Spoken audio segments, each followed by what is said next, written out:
Matthew chapter 17, verse 22.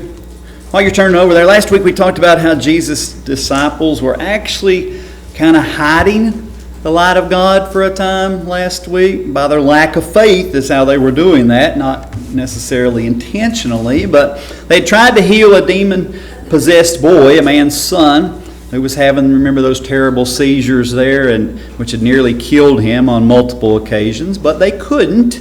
And the boy was, the Bible says, oftentimes thrown into the fire. No doubt had serious burns from that, and they'd rescued him from that. He was thrown into the water multiple times and possible potential of drowning there, and they'd rescued him from that. And the father just lives in this constant state of worry, fearing for his son's life all the time, and he's miserable there, and those events are happening so frequently. And the disciples had already been given that power to cast out demons, to heal all manner of sickness, all manner of disease. Jesus had given them to that. They had already practiced that, already done that, performed that on other people multiple times. And you know, when they encountered that boy's case there, it was kind of scary because he has them so often, and no doubt that was very dramatic for him. It kind of reminds me of when Peter got out of the boat to walk on the water to Jesus.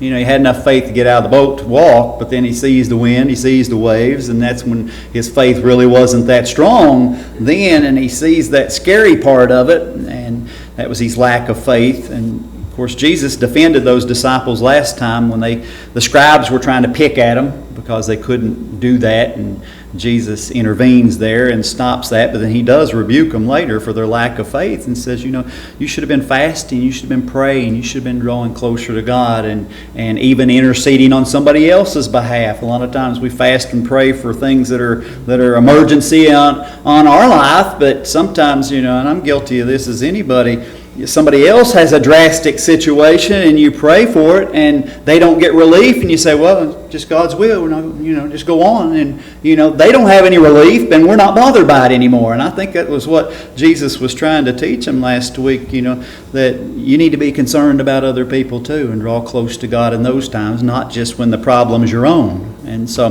this week we're going to see Jesus move back into the city of Capernaum. You remember he was coming down from Caesarea Philippi, from that area, coming down. He comes up on the mountain there north of the Sea of Galilee and is transfigured before them. Now he's coming into Capernaum. They're working their way back toward Judea and Jerusalem in that area.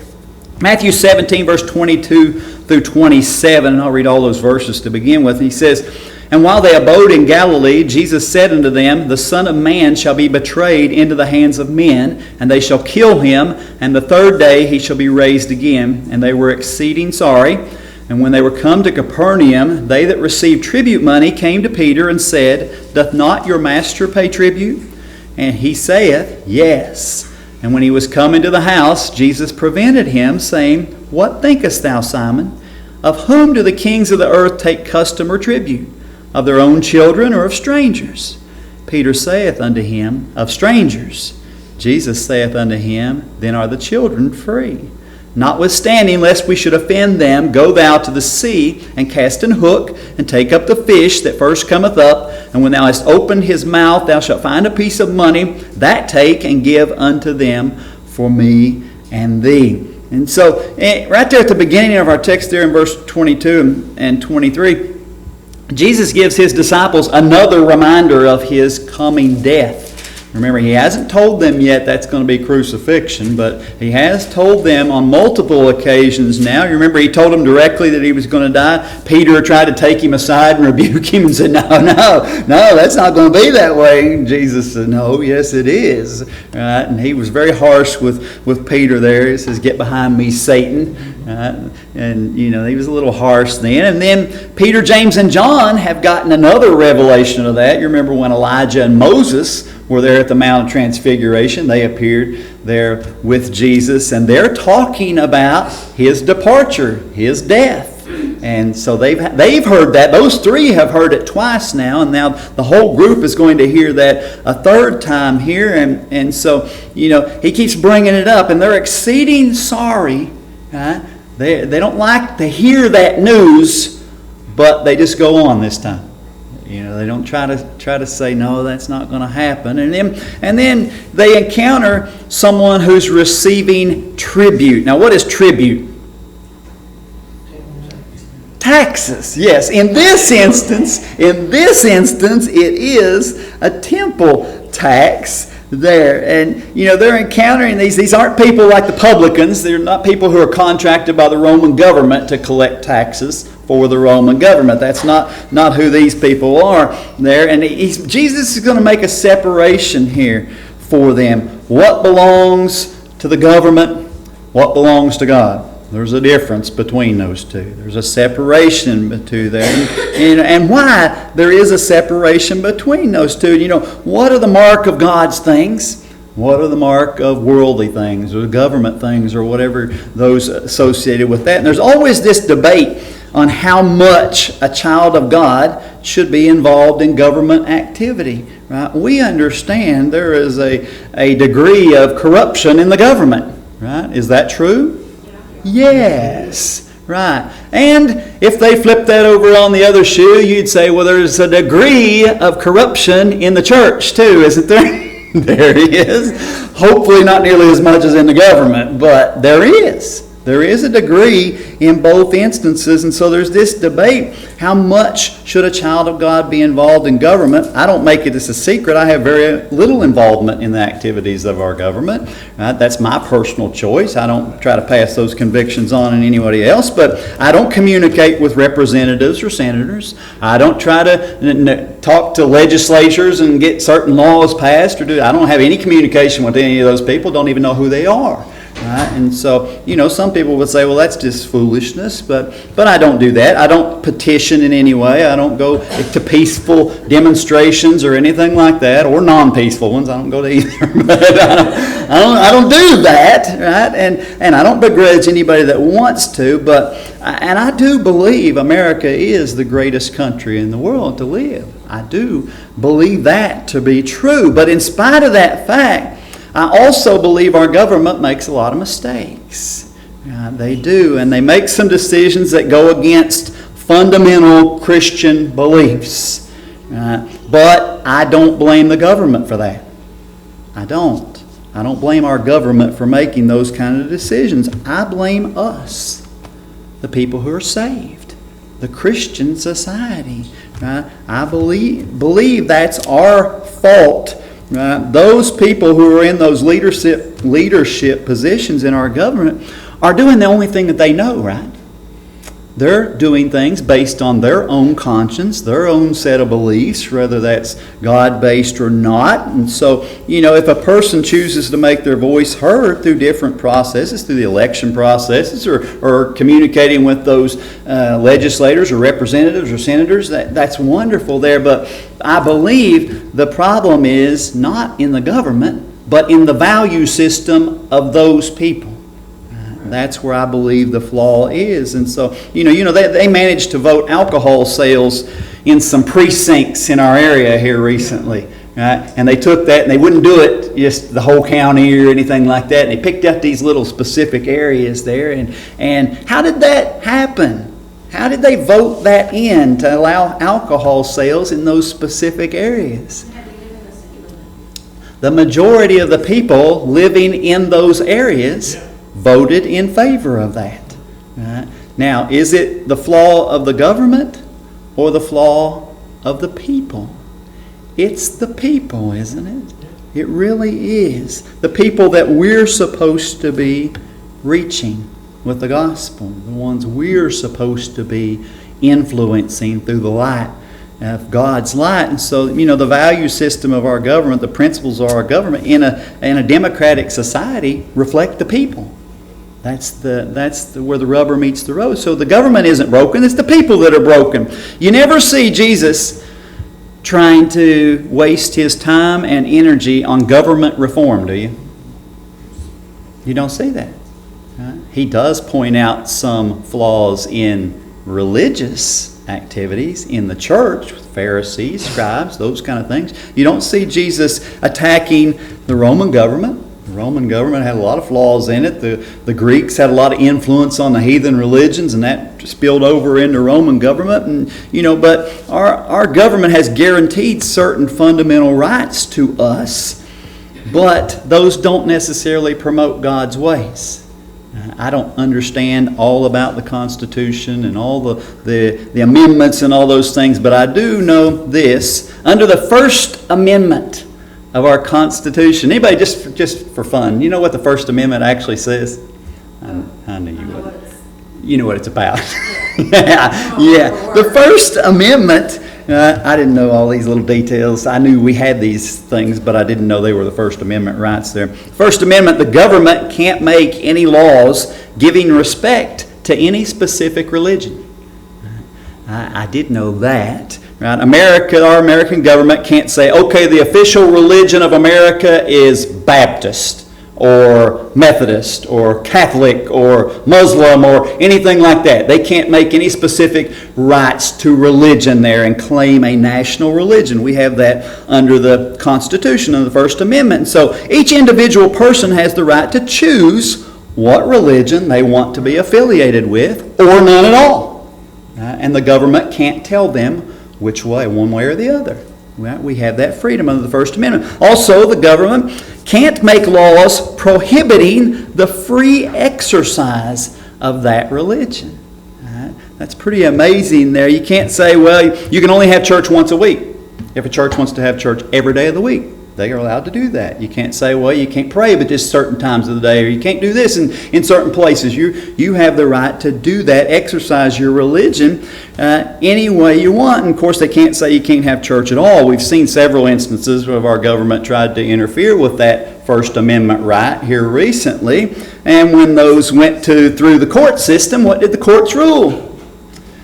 They ruled in favor of the First Amendment. You can't restrict those religious activities there. You can make suggestions on those, but you can't make laws against those and prohibit that free exercise of that religion. And the government also under the First Amendment can't restrict our freedom of speech or the press, right? Which I can't talk straight this evening, can I? I may have the freedom to speak, but I just can't do it plainly. Yeah, but basically that means we can say what we believe the Bible says. Right? We can tell that to other people. We can put that in the form of written literature. So we can teach and preach. We can share that on the internet. We can give out Bibles. We can give out gospel tracts. We can do that in those ways to promote what we believe, our religious beliefs, what we believe the Bible says. Right? And so, if we think that because our nation was founded as a Christian nation, that that's just going to continue and our country's not going to make a downslide, we're mistaken. It is because the direction of the people dictates the direction of the nation. And you understand the direction that people are going in today. And so that's where we, I believe, have failed in our society. And there, if we don't reach the people of our country, the country's going to continue to decline. It's going to continue its abandonment of God. And Paul wrote this. Look over in Philippians 3, verse 17. Before we come back to this, I want to look at this text here. Paul writes this about these two different sides. What are the different sides there? And he writes that Philippians 3 and verse 17 is where we'll begin. I'm just going to do these couple verses or one or two at a time just so you can see. And Paul makes this wonderful explanation of the two sides. He says, brethren, that's two Christians, brethren, be followers together of me, and mark them which walk so as ye have us for an example. Now, Paul, among others, are trying to give a good godly example for other believers, while at the same time doing their best to be well-pleasing to God. And those two things always go hand in hand. You can't live a good example for someone else to live as a Christian and not be well-pleasing to God. Those two, they got to go together.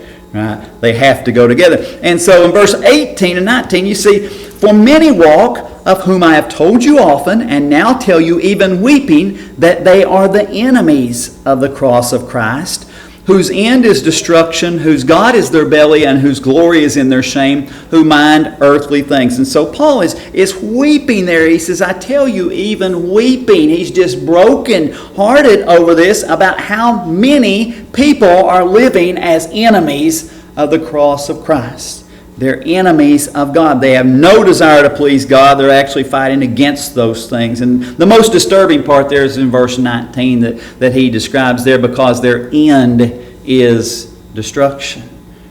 They're headed to an eternity in hell and in the lake of fire. And so then he gives some characteristics about these people, where their heart is, where their focus is. Look there in those verses there. He says in verse 19, whose God is their belly.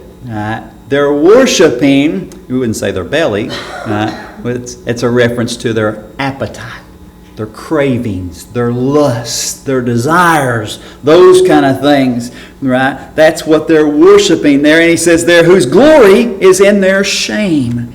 Right? Even though they should be ashamed of that type of lifestyle, they should be ashamed of that. They're actually proud of it. We understand that.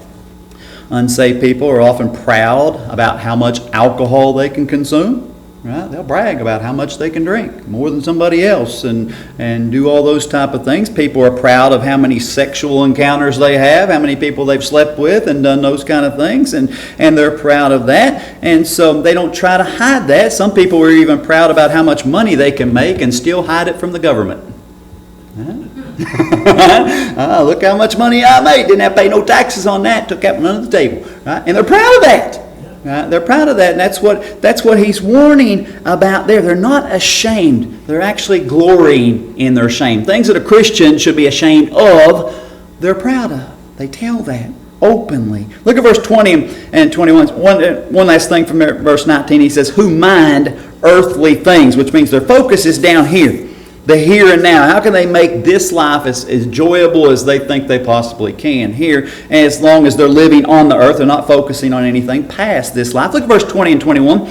He says, for our conversation is in heaven, from whence also we look for the Savior, the Lord Jesus Christ, who shall change our vile body, that it may be fashioned like unto his glorious body, according to the working whereby he is able even to subdue all things unto himself. There. And so this is a question of citizenship. If you write in your Bible, you write notes in your Bible there, then I would write by this word there, our conversation is in heaven. That word conversation is citizenship. Right? This is this idea that depending on our citizenship, which side we are on, will determine how we're going to act in this world. Right? That the primary function of the government is to make this home, right, this world, as good as it can be for the majority of the people. That's what government's trying to do. They try to improve as many roads as they can, or pave as many roads as they can, and make it as nice for as many people as they can. Of course, you can't pave every road, right? Not without more money. You can't do everything they want to do, so they're trying to maximize as much as they can with the money that they have to work with. And sometimes that ends up being a little better for them. Some have to wait a while or suffer a while or something along those lines. But they're trying to make this world a better place for as many people as they can. That's a losing battle, isn't it? Right? You pave a road, what happens? A few years down the road, what happens again? Same potholes come back again. Right? If they put salt on it to get melted off in the winter, that makes it worse. Right? Makes those potholes and those cracks and stuff freeze and come out and all those things, and it's a losing battle. Right? Right? This world isn't going to be a better place until Jesus comes back and sets up his kingdom. It's not going to be a better place. You know, why is this a losing battle? I'm going to give you an example, and this is something I've heard this multiple times now, but I heard another instance of it the other day, and it kind of breaks my heart. But there are people who are born a particular sex, and then they want to be another one, and they've made that legal in our country now, and you can choose whichever one you want. So a boy is born, and if he'd rather be a girl, he can switch. And he can be identified as the other one. And the government has allowed that. Right? And under the name of freedom, right, that came from the pressure of who? The people. The people. the flaw of society, right? The people. That's where that came from. So the people have decided, enough of them desired to have that freedom to choose which sex they wanted to be. And so that was supposed to make their world a better place. I'm trapped in a boy's body and I'm supposed to be a girl, and God somehow messed up, so I'm going to change. And you shouldn't tell me that I can't. And that was the idea behind all that. And so they let them. And so I heard another instance of this. I've heard this multiple times now. But a young boy who's now recognized as a girl is competing as an athlete. And so he's competing now against other girls. But God made him as a boy initially. And so his physical makeup is different. Even if they do something and get rid of the boy parts and do the other, your physical makeup is still different there. And what happens is this boy is now competing against girls. Now, is that an equal playing field? No, it's not. It's made that boy who's now identifying as a girl, it's made his world better because he can now compete against athletes that aren't as strong, aren't as fast, aren't as, and they have an unfair advantage. And we've seen that happen multiple times, and they're winning these athletic events against other girls, but in reality, they're male by God's design. And there's a reason why men and women don't compete together against each other in the same activity, because God made men physically more physical.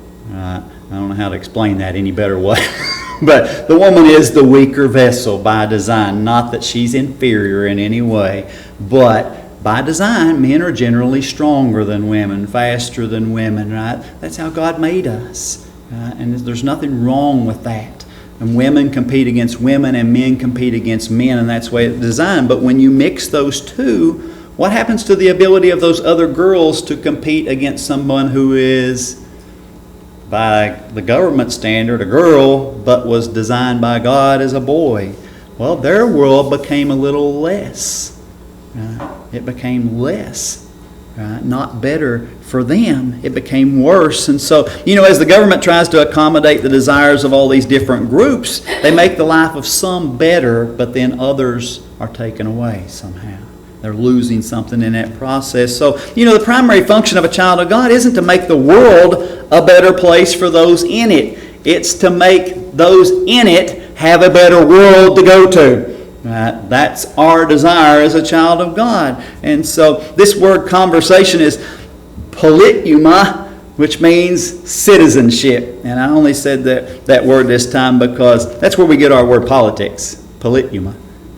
That's where we get our citizenship, is where we reside, where we have our legal residence there and our legal affiliation with every country. And so this is the only place in the Bible that this word is used. That's why I said if you write in your Bible, write it there, because this is the only word. You see similar words used other places, politeuomai, which means living like a citizen of God. You see that word used. And other places you see this word, conversation.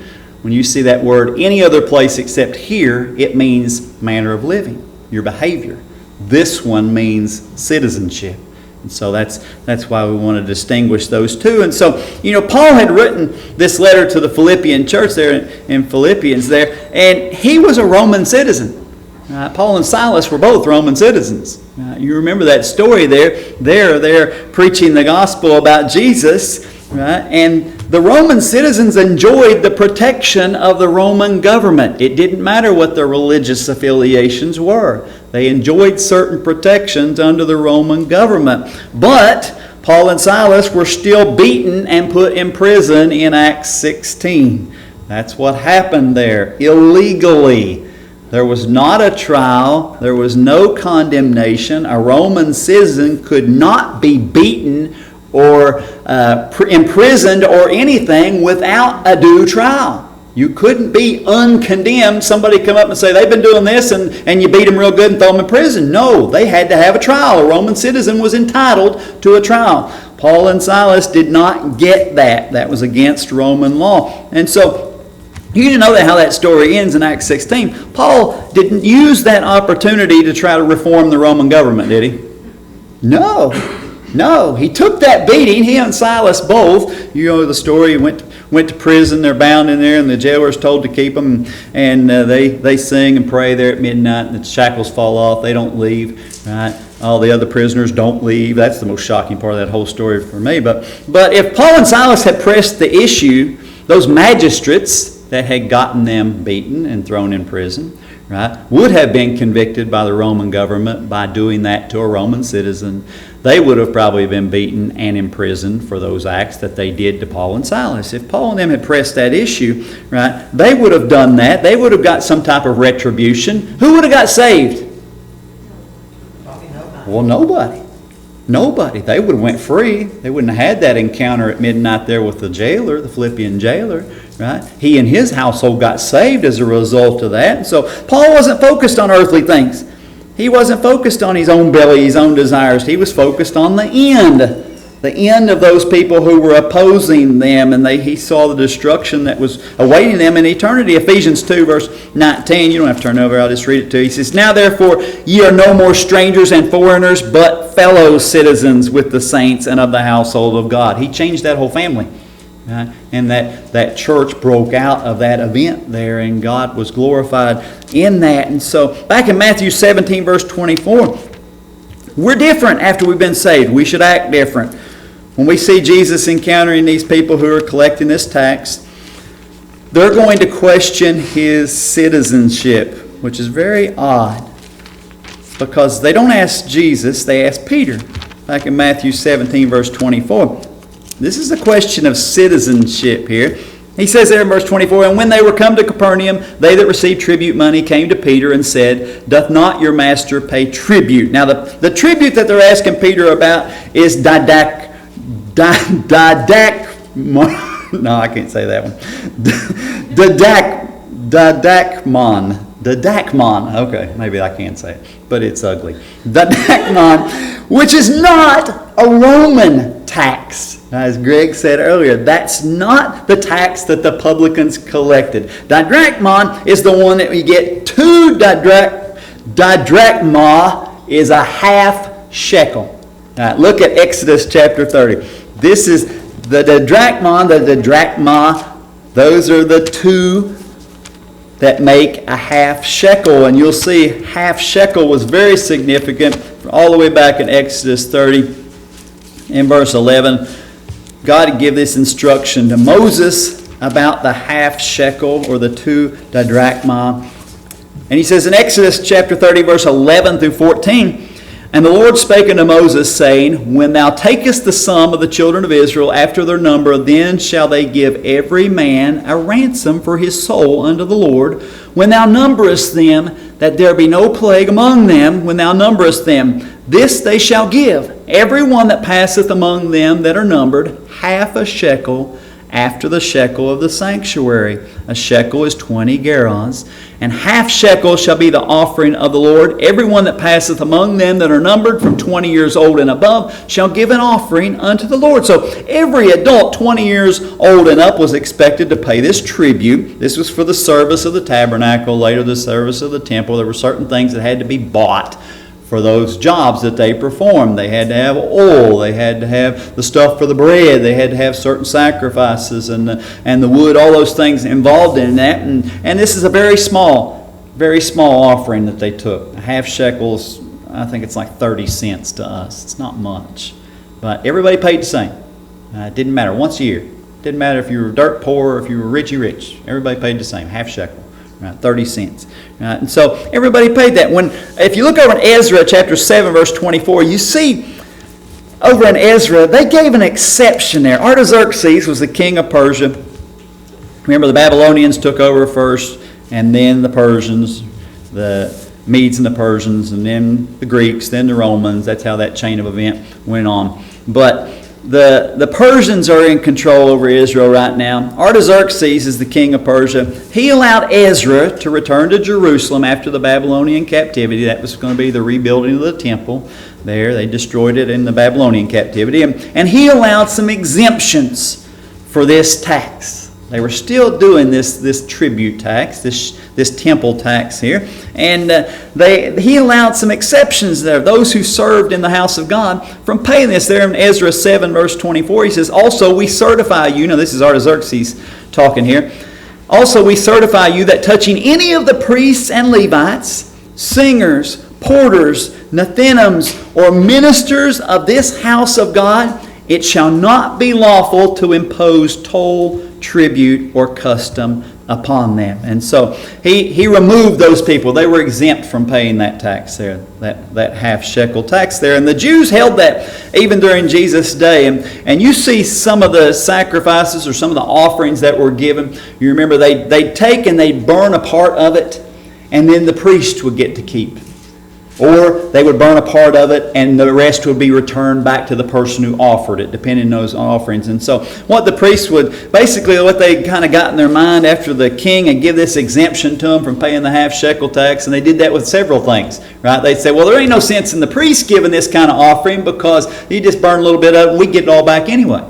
Right? Just a little insignificant part they give away, and so there's really no sense in us giving it and taking it right back. And so they just didn't give those offerings there. And so when they asked Peter about Jesus paying the temple tax, what they're saying is Jesus one of us? Is he a person who's exempt from the tax? The prophets, the priests, those involved in the service of the house of God. Is he one of us? Or does he pay the tax? Right? That's what they were asking him. Is Jesus just a regular citizen, just a regular attender of the house of God? Or is he a part of the ministry of the temple like the priests and the prophets who were exempt? That's what they're asking him here. Look at verse 25, Matthew 17 again. Matthew 17 and verse 25. You see Peter's answer here. He says, and he saith, yes. And when he was come into the house, Jesus prevented him, saying, what thinkest thou, Simon? Of whom do the kings of the earth take custom or tribute? Of their own children or of strangers? Now, Peter blurts out this answer, which that's his normal fashion, impulsive, just kind of stick your foot in your mouth. I'm going to say something, whether it's right or wrong. And he says something, and this is his instinct here, tells him to say yes. Right? When they ask Peter if Jesus pays the temple tax, and Peter says yes, what's he saying? Is he saying that Jesus isn't a prophet because prophets were exempt? Is that what he's saying? No. Is he saying that Jesus isn't a priest because priests were exempt? Well, no. No, Jesus is a prophet and a priest, right? We know that, right? No. What he's saying is Jesus is not one of them. They were asking, does your master pay the temple tax? Does Jesus pay the temple tax because he's not one of the prophets or the priests associated with the temple? Right? And Peter says, yeah, he pays the tax because he's not one of you all. Right? That's what he was thinking in his mind. Right? And that was correct. He was not one of them. Right? He was not. And Peter thinks he's saying the right thing. Now, the Jewish leaders and those who are associated with the temple are rejecting Jesus for the most part. They don't believe he's the Messiah. Right? That puts them on the other side, doesn't it? You can't be on God's side unless you believe in Jesus. They don't believe in Jesus, so they're on the other side. Right? And when they bring that question to Peter, he's thinking, well, is Jesus on their side or is he on the other side? And Peter says, oh no, he's on the other side. Yeah, we're going to pay the tax. That's kind of what he says. And you understand the thinking going on in his mind. Jesus asked him this question after he says that, verse 25, we'll read it again. He says, he saith yes, and when he was come into the house, Jesus prevented him, saying, he stops him there. When he comes to the door, he knows what he said that. He prevented him, saying, what thinkest thou, Simon? Of whom do the kings of the earth take custom or tribute? Of their own children or of strangers? So Peter has just blurted out what he thinks is the right answer. And Jesus comes back with this question and says, what thinkest thou, Simon? Well, you just said what you thought was right. And so he asks him another question here, what thinkest thou? And he poses a question which is outside the realm of religion or the church. And he's going back to the government side here. And he's making this separation between those two there. He says, ask this question, of whom do the kings of the earth take custom or tribute? Of their own children or of strangers? So imagine a person is the king of a nation. The king imposes taxes on the people, whether that's income taxes, road taxes, bridge taxes, whatever kind of taxes. Some of those we call customs or something along those lines. But they impose taxes. God told them that was going to happen. You remember when they were first asking for a king, Israel was first asking for a king, and God described to them, oh, he's going to put all these taxes on you. He's going to take the best of your children, let him serve them. And all these things are going to happen. They say, oh, no, we want it anyway. We want it anyway. We want to be like everybody else. And so the king does impose taxes, right? Even God's kings. And he asks them, says, if a king imposes taxes on the people, regardless of what that is, where does the tax money go? Who gets the tax money? The king gets it. The king gets it. Very similar, only in our society. If the government imposes taxes, who gets the money? The government. If a king imposes taxes, the king gets the money. And that's used for certain purposes. The king turns around and uses that for support. He supports himself. Right? That's for sure. Right? The king would have people who would prepare his food, take care of his clothing. All of his needs are going to be met first. Right? And then he's going to take that tax money and use it to try to benefit his people there. And part of that's going to be their protection. He's going to hire soldiers. Right? If soldiers are going to guard for the king nonstop, they can't hold another job. Somebody's got to pay them. They've got to feed their families. And so the king would take out of the tax money. He'd pay those soldiers and do their duty there. They would have servants around the kingdom, different people who built things and other needs of the nation. They would build roads and waterways and different things. And the king has to pay for those things out of those taxes. And so the king will govern the people when he uses that tribute, that tax, to pay for those needs. And the word tribute is not didrachma. It's not that temple tax. He changes words here. This is telos, which is a custom, and census, which is a tax. That's a citizenship tax, or like affiliated with a census. You remember when Jesus was getting ready to be born, Mary and Joseph went down of their own city to be taxed. They went for the census so they'd know where their taxes go to, whose family they were from, and all that. So, if a person didn't pay the customs associated with a road or a bridge, right? What's that mean? They couldn't use the road or the bridge, right? You can't put your wagons or your mules and stuff on the roads or the bridges if you didn't pay the custom for those places. We got tickled the other day. If you go up the West Virginia Turnpike, right? If you go very far on the West Virginia Turnpike, every so many miles, you're going to come to what? A toll booth. Yeah, what is it now? It doubled. I remember it was like $2 before. It's like $4 now. Yeah. And you're going to hit that thing about 3 times before you get across that. Same thing. I imagine the Bluegrass Parkway is still the same way, isn't it? They changed that one? Oh, okay. I ain't been that way in forever. I remember years ago when you went down the Bluegrass Parkway, you had to pay the tolls going that way. Some of you can probably remember, Sheila and I, my grandmother, were talking about this the other day. You remember when you used to have to pay to cross the Ironton Russell Bridge? Right? Right? You remember how much it cost to get across the Ironton Russell Bridge? A quarter, or 5 for $1. My grandmother told me that. I remember going across it when I was a kid, but they actually stopped that back in 1982. Just a little fun fact there, before I was driving. But I do remember going across there and having to pay that quarter to get across the bridge every time you went. If you pull up to the booth and you ain't got a quarter, guess what? You can't cross the bridge, right? Same thing in Bible times. If they had customs imposed on the roads or bridges, you couldn't get on unless you paid those things. And so they understand that, right? And what Jesus is asking Peter is, are the king's children under that obligation? Are the king's children, his immediate family, are they under that obligation? Right? Are they exempt? Do they have to pay the taxes, or are they obligated to pay the money like everybody else? Right? Now, if the king's children had to pay the taxes, right, where's the money going to come back to? Right back to the king. So guess what? The king's kids didn't pay the taxes, right? They didn't pay that. There's no need for them to pay the taxes because it's going to come right back to their family, their dad. Until they get out on their own, have their own families or anything like that, they're exempt.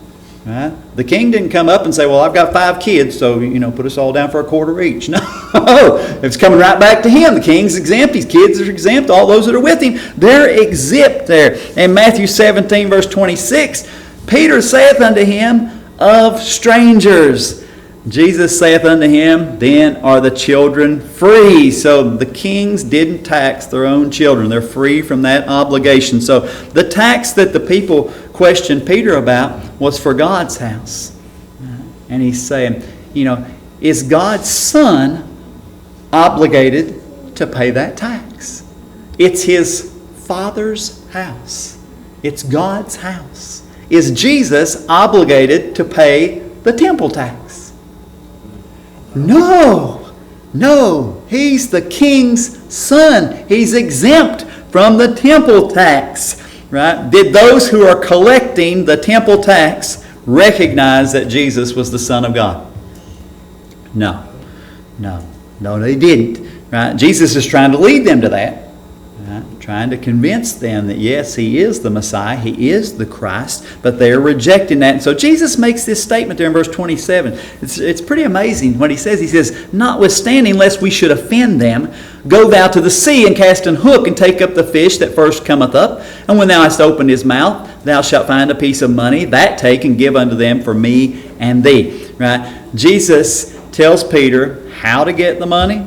He tells him where to get the money, and he tells him what to do with the money. Right? And he says, I want you to go do that. He allows this fish to get the coin, right, that they're going to need to pay the temple tax. Why would a fish try to swallow a coin?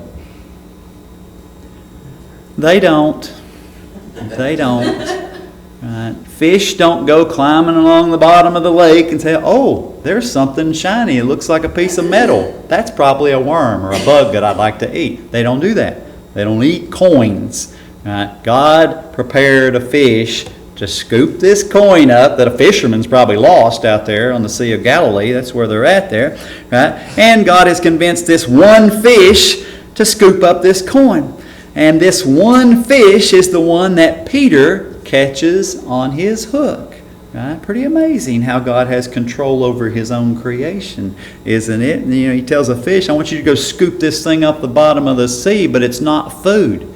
Right? And the fish does what? Obeys. Right? Obeys. You see God's creation that doesn't have a soul automatically obeys God. Right? Without hesitation. It's not like us. Where we hesitate sometimes or question, say, well, you want me to do that for, God? They just do it. They do it. He does. He scoops it up. And when Peter hooks this fish, he says there, he tells him where the coin is going to be. There he says, in Peter, in that verse, he says, and when thou hast opened his mouth, thou shalt find a piece of money. Not only does the fish scoop that coin up off the bottom of the Sea of Galilee, carries it up there and decides to get hooked on the hook that Peter's dropped in the water there. You notice where the coin is? In his mouth. Which means what? He didn't swallow it. He didn't swallow it. That's amazing to me.